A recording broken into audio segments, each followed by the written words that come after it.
Hello, everyone out there. VC, cheers. Tony here. Tony's LPs are us.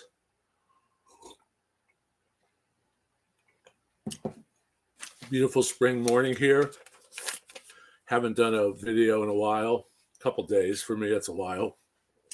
Have been doing some shorts, pulling stuff from my collection, trying to show the jacket, the inner sleeve, the gatefold within 60 seconds with the song that's attributed to that record or album. So, but thanks again for all the support, all the subscriptions. We're really doing well. Real happy, getting a lot of starting to get more and more feedback from viewers with suggestions and their comments on my topics. And I want to thank a listener out there. Sent me this beautiful shirt. Let's see if I can get up here. Beautiful shirt here, you can see. From Stardust, the Las Vegas, Nevada hotel. And I want to thank you out there at Fitz, XL. So you know who you are. Don't want to mention any names, but thank you, my friend. And thanks for listening. So today's topic is the Cutout album. The Cutout record, Saw Cut, Hole Punch are albums that back in my day, in the 70s, probably early 80s, there were cutout bins in record stores. And you could pick up brand new sealed records for, I think the most were $1.99, $1.99. Sometimes they were $1.25, sometimes they were 99 cents. I remember Woolworths in my town, and I picked up quite a bit, had records for 50 cents that were cut out. And I got such titles as Temptations. I remember 2 Planet of the Apes soundtracks, not the original, but Return to the Planet of the Apes or Beneath the Planet of the Apes. The Batman soundtrack from the TV series, the Green Hornet soundtrack. Oh no, the Al Hurt soundtrack with Van Williams on the cover. But I remember the Beatles, the Batman soundtrack, which is great on I forget the label, whatever the series was, it was on the same label. So they were 50 cents in Woolworth, but most of the record stores were doing $1.99. So what I'm going to do is I'm going to show you about 25, 26 of these, and some of these are considered grails. Some of these you would pay online, opened up over $20 or more, depending on who wants them and depending on the rating of the actual album. And I'm just going to go over a brief summary from Wikipedia. I think that's allowed. I hope it's allowed. Not necessarily Wikipedia, but something I've got online. Took some notes here. When LPs were the primary medium for the commercial distribution of sound recordings, manufacturers would cut the corner, punch a hole, or add a notch to the spine of the jacket of unsold records returned from retailers. These cutouts might then be resold to record retailers or other sales outlets for sale at a discounted price. 45 singles were also usually drilled with a hole through the label or stamped COA. A special section of a record store devoted to such items were known as the cutout bin or bargain bin. And what they would do is they would actually, in the 45, they would actually drill a hole in the label, or they would put a mark on it so that the retailer cannot return it to the distributor or the manufacturer for full price. That record was just null and void. They did cutouts initially, not only for overstock, but initially for records that were deleted from the catalog, or when a catalog artist changed hands. For instance, when and I'm not showing any of these, but Three Dog Night were originally on ABC or Dunhill ABC. They went to MCA. The records on ABC were cut, where they were sliced or drilled, so that the MCA records that were now listed in the catalog as current could be sold at regular price. So there's a lot of controversy here because the so-called dumped LPs that were cutouts were sometimes not cut, and they were still used as, they were still given to to the retailer at a discounted price, but they weren't cut. I have some cutouts that weren't cut for whatever reason.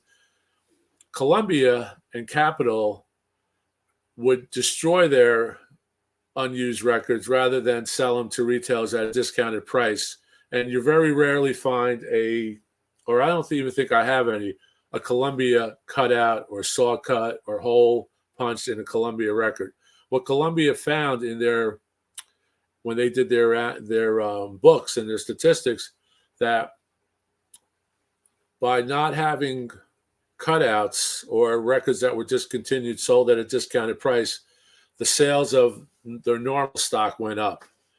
And that was the fact that a lot of companies were against selling cutouts to retailers, because when a person went into a record store and money was limited and you had, say, $10 to buy records, with those $10 you may be able to buy 4 cutouts and only 2 regular records. So they found that because there was a cutout bin, people were buying the cutouts and not buying the regular stock in anticipation that maybe down the year it was different. It was a different time from now. Records were made in the hundreds of thousands.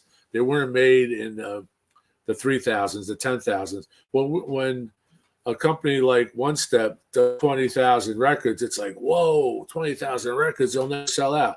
Well, Billy Joel would sell 20,000 records in a week. Michael Jackson would sell 20,000 records in a day. So it was a different time where records were being printed, like weeds grow in the spring. So that's the basically history of the cutout. Now, what's funny about the cutout is those cutouts that I've seen. I've seen amazing cutouts in cutout bins, and I bought 1 or 2, or no one knew that 20 years down the road, 30 years down the road, that these records would be highly sought after and very, very, and much, much more expensive. So I'm going to show some of those records. And there's nothing wrong with a cutout. I buy cutouts on eBay. As long as there's a cutout mentioned, like saw cut or whatever, it's not a mint copy. It wasn't pre-cutout or post-cutout. A lot of records were discontinued and then they were reissued, so they were not cut out. So I'm going to show you some of these. These are basically in alphabetical order. Some are considered, in my book, considered grails. Some of them are just, $10 albums now, $5 albums now, but they're still great albums. And I'm going to show you the different variations of what the cutout looks like. So here we have Cher, and you see the saw cut. It does not damage the record. It does not do anything to the label of the record. It will cut into the inner sleeve, but that's all. Here we have a grail. Hot Pants, James Brown. This one's near mint condition because I've had it since I bought it as a cutout, and you can see the saw cut there. And let me see if this is not a gatefold, so no need to take it out. But there's the saw cut. That's called the saw cut. So this is James Brown Hot Pants, very hard to find, in really good condition, very desirable. And as he said, you got to use what you got to get just what you want. Here's another grail, great album, James Brown, saw cut. Now, I don't know the reason these were saw cuts. I didn't research into Polydor, but perhaps Polydor was sold to a larger company or a different company, and to delete the original stock of Polydor, they sold them at discounts.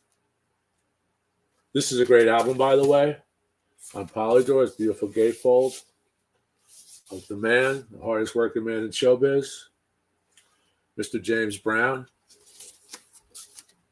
I just saw a YouTube video on the Elvis channel, and it was the day that Elvis died, or the night of Elvis's death. The Undertaker was in his room preparing Elvis for either a funeral or for the family to come in and view the body. And the person that was doing the hair, it was a great interview. The person that was doing Elvis's hair was brought in. Didn't know what the story was, but they said, Elvis passed away, and we want you to fix his hair for the viewing. And he said that James Brown came into the room. James Brown was from Macomb, Georgia, and apparently him and Elvis were very good friends. But this is real. This is really sad. They said that James Brown actually sat in that room for 4 hours in a very sullen mood with his head down, sad beyond belief, just staring at Elvis's body for 4 hours. So that's my James Brown story.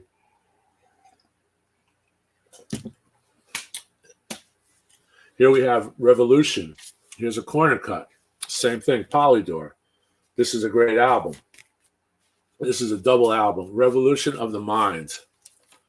And here you have the messages from James Brown. This was recorded live at the Apollo, Volume 3. So there's Volume 1, Volume 2, Volume 3 at the Apollo. And it doesn't say anything about the Apollo here. So if I didn't flip it over, I would have forgotten where this was recorded. And here it has just some great Sex Machine, Get Up, Get Into It, Get Involved, Soul Power, Hot Pants. She's got to use what she's got to get just what she wants.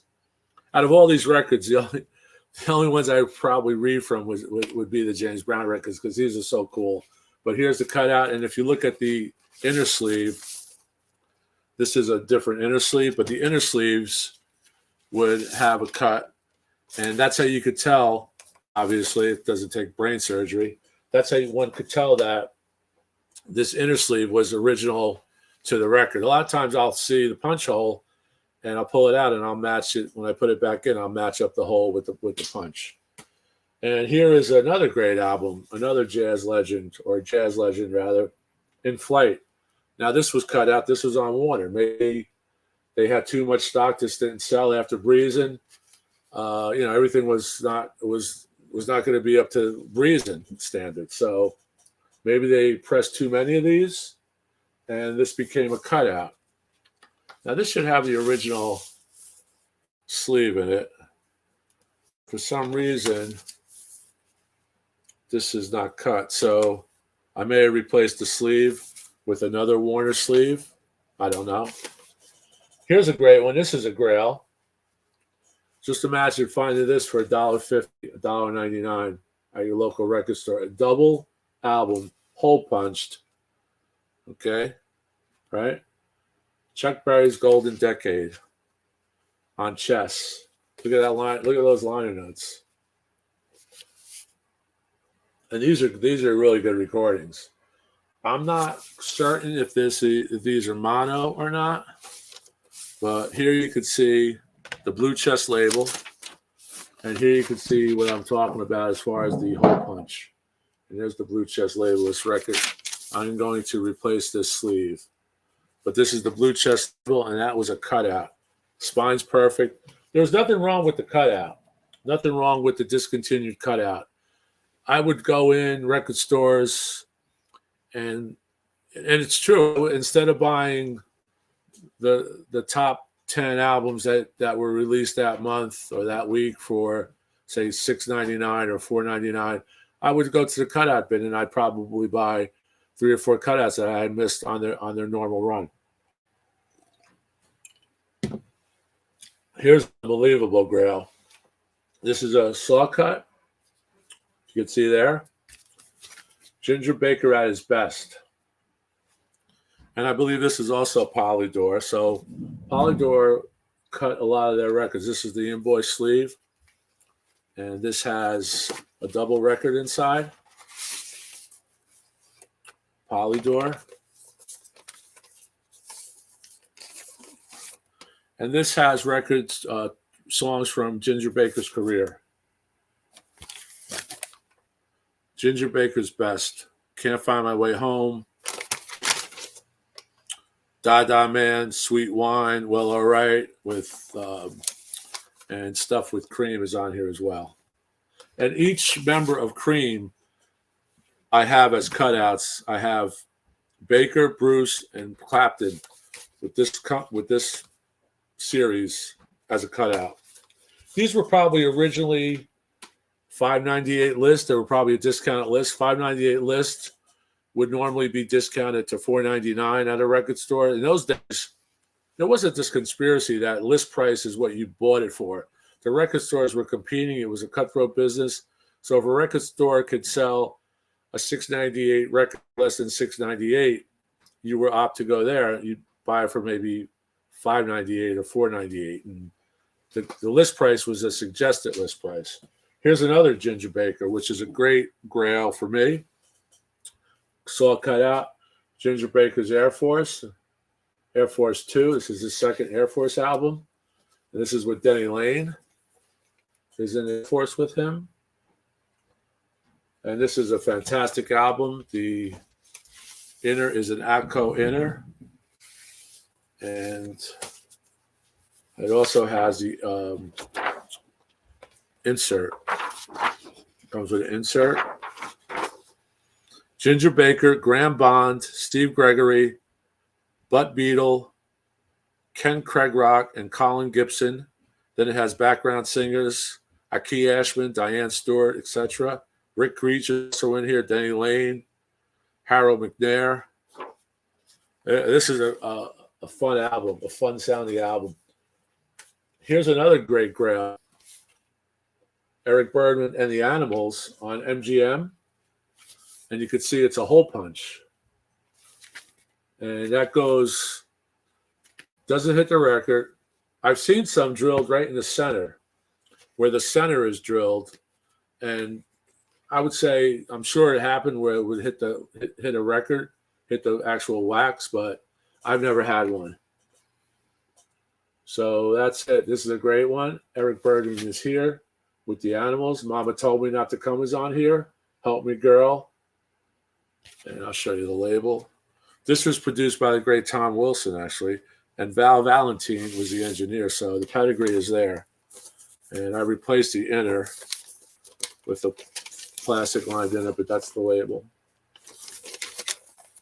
So this I picked up for $1.50, $1.99, whatever it was. Here's a classic grail for me. I believe it's a saw cut. Eric Burdon, Black Man's Burden, Eric Burdon in War. If you don't have this record, get this record. This is a fantastic record. They just jam. The War is jamming. And here's the cover. We'll show some of it, but not all of it. There's some girls in their summer clothes on that. But this has Painted Black, Back on Black, Blackbird, Painted Black 2, Nights in White Satin, the original Nights in White Satin for Moody Blues. They do that. It's just an unbelievable record. I know these were just reissued, but that was either $1.99 or $1.50 or 50 cents. So really unbelievable stuff. Here's another War, which is a great one. This is a corner cut, as you can see there. And this is on ABC Records. So when ABC was sold, this record became a cutout. And this has a original shrink in it. Here's another great compilation with the bullet hole, the hole punch. If you can see that. History of British Rock. These are one of the first albums I ever picked up as a young lad. And this has a complete history of British rock. Here's the insert, which gives you some details on some of the artists and some, see that right there. Great liner notes on every individual artist and group. Great photographs. I think this may even have a Beatle tune. Yes, it has a Beatle tune, which is rare because Beatles records weren't sold for other distribution. This was Ain't She Sweet. So this is early Beatles. And this is autographed by someone. I forget if I ever had it autographed or that's how I got it, but maybe I got this used. So I'll have to check it out. Oh no, I had Peter and Gordon sign this. So I did meet them. Yep. Okay. And here's a great one, the disco. I try to bring out different things. Actually, these were, if you notice, alphabetically, they're just a small section of the alphabet. I have a huge percentage of my collection are most likely cutouts. Here's a great one. It's a classic. I recommend this if you like disco. Has all the disco hits of the time. Frankie Cocker was a huge DJ and MC of the disco era. And this is a specially priced 2-record set. And you could see the cutout price right there. And this is from Promo Records. So that was just a sticker that the distributor would put on it, and the retailer would put on it and sell it at his store for $1.99. Normally, the retailer would pay half of this $1.99, say $1.75 to the person selling them from the distributor or from the company, and they would double their money. Here's a good one. This is very hard to find. Bullet Hole. It's Columbia, which was probably a promo more likely than a cutout. I pulled this, but now that I'm thinking about it after reading, Columbia didn't really issue promos, didn't really issue cutouts rather. So this is a promo. This is a great record. And Paul Simon wrote Red Rubber Ball, if you don't know that. And the engineer was the same engineer that engineered all of Simon and Garfunkel records. So you can look that up. And I think this might be a 2-eye. It's a beautiful 2-eye mono.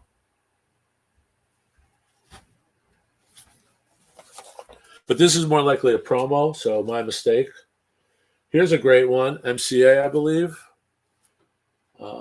What happened to MCA? Why is MCA cut out? Who knows? This is a corner cut. This is a great record, Golden Earring. I've got a lot of Golden Earring. After Radar Love, Moontan, I bought Golden Earrings. And this is from Vogel Records. You can see $1.99. That's a record store that I worked in. So I would actually go with my boss, Jay Vogel, who's a great guy. Him and his brother were just fantastic people. And I would go with Jay to the distributor, which wasn't in another town. And we would go into the cutout room. And I'll never forget this. I was there the day or the week that Chess was being cut out and Apple was being cut out. So I was able to get from my collection a large majority of Chess records. And I wasn't into the blues like I am now. So I passed up on a lot. I think what I did buy were probably the Howlin' Wolf, the Chuck Berry, the Muddy Waters, things that I knew.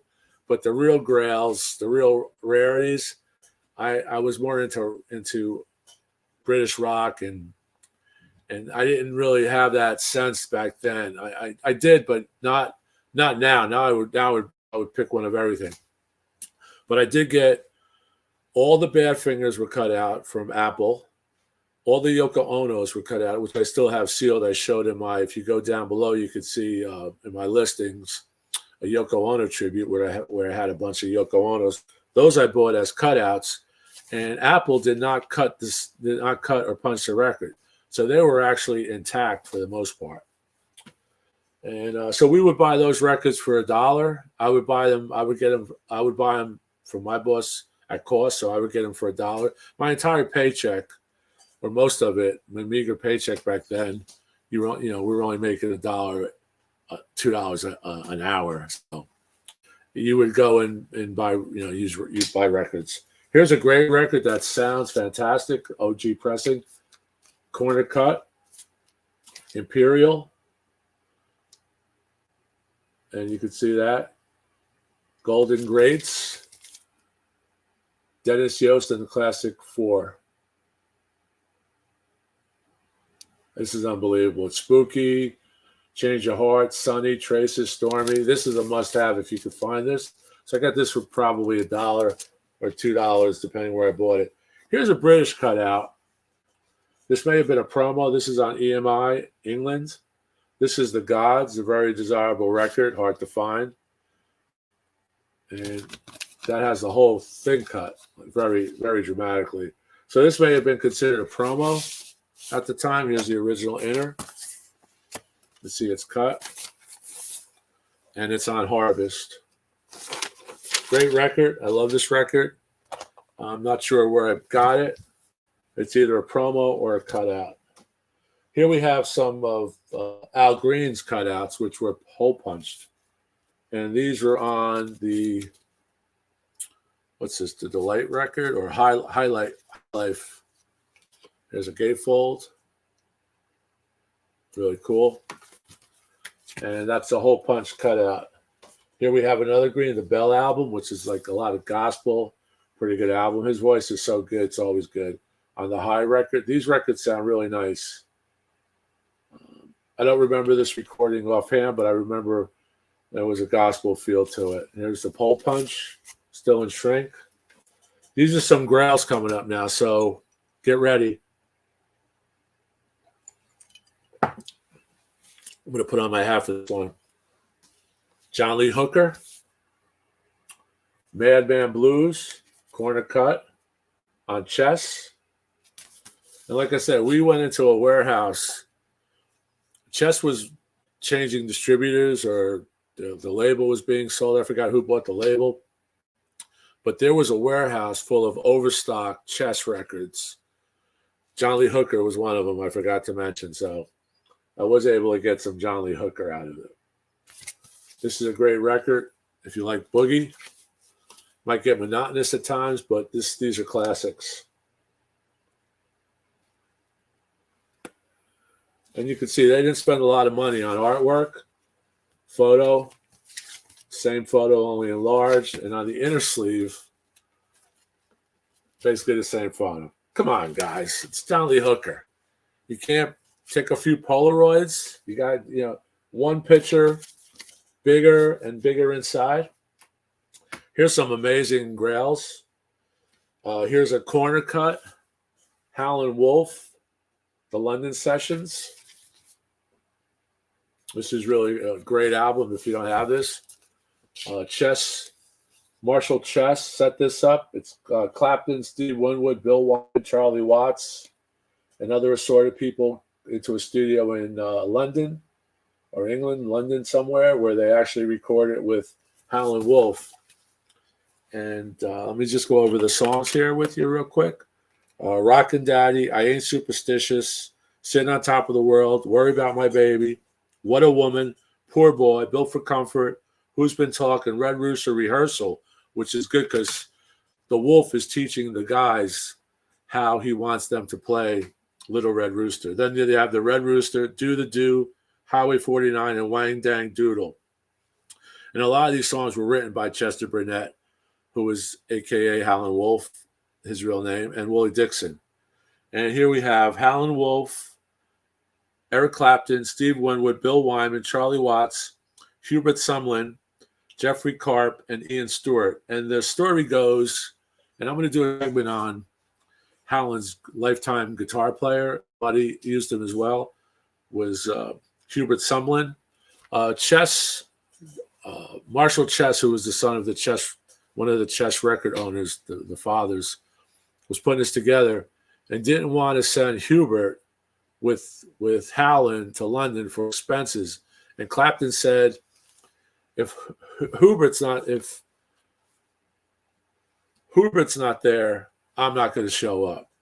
So obviously Chess wised up and put Hubert on the plane with Howlin, and that's why he's on this as rhythm guitar.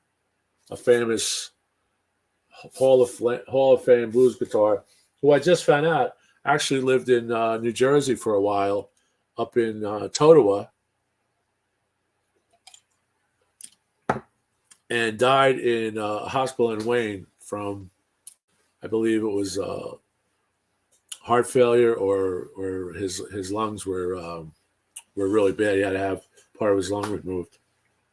Here's another one. Now I don't know if this is a bootleg but it's the same record, a reissue, but it's saw cut, and it's not a gatefold. So you got none of that with this record. The label is the orange and blue Chess label. This one is the same label.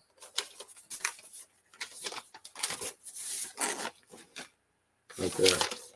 So I have to compare those. I don't want to mix these up when I put them back. So that's just interesting. Here you can see it's just it's almost like a mimeographed cover that someone put together. So I don't think it's a bootleg. I think it's just a cheaper way that Chess did not have to spend any money for anything. Here we have another Wolf, which is a classic. This was given to me by my buddy Ed. I remember this when he gave it to me. He was downsizing, and I got this, but he bought it as a cutout. And this is a great record. It's an obscure Howlin' Wolf, The Backdoor Man, The Backdoor Wolf, Speak Now Woman, The Backdoor Wolf, Watergate Blues. So it's a Tommy record. This was during Watergate. And I'll show you the Chess label. It's the same era Chess label. And last but not least is a Roy Wood album, which is a great album. My friend Tony out there, who worked with me at the store, loves Roy Wood. We talk about this album quite a bit. And this is on UA. UA also had a lot of cutouts when UA changed hands. And here's the gatefold. And Roy Wood went on, I believe, with ELO. And this is Boulders, which is a great album. I think he played all the instruments. And here's the tan UA label. And here you can see him multi-talented, Roy Wood. And I have one other, last, but that's to be 25 or 26. This record here, which is a great sounding record, Stephen Stills on Atlantic, and that's a saw cut. Atlantic's record solo album. There's a lot of good stars on this. And let me see if I could pick somebody out here. But Dallas Taylor, Richie Furay, Crosby, Stills, and Nash, Booker T, as in Booker T. Jones. You know, everybody wanted to play with him, so it's a great album. And the songs I hear is the classic Love the One You're With. And if you remember, that was a big top 50 on AM radio. And that was the hit on here, a young Stephen Stills. So that's it. So these are the cutouts.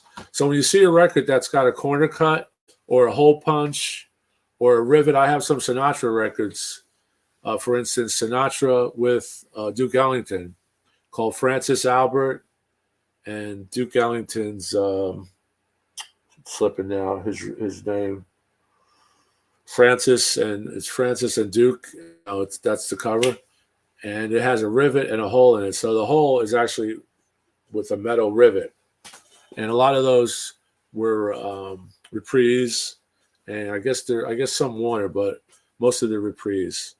So hope you like this segment. It was a long one, so watch part of it. Please subscribe if you like what you're seeing. I'm going to be doing some things. I want to do something on Howlin' Wolf's guitar player when I get some records of his together and show who we played with besides the Wolf.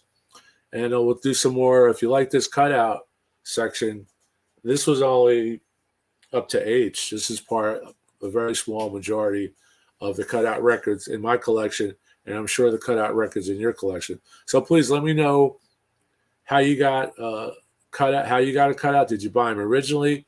Did you buy them at a yard sale? Were they given to you from a father or mother or uncle or brother, older sister? So let's keep the cutouts going. They're great. They were a great value. And a lot of them now are very desirable, especially those Howlin' Wolves, and especially the James Brown. So peace, keep rocking. Thank God for the shirt, and we will see you further on up the road in the next segment of Tony's LPs R Us. Thanks a lot.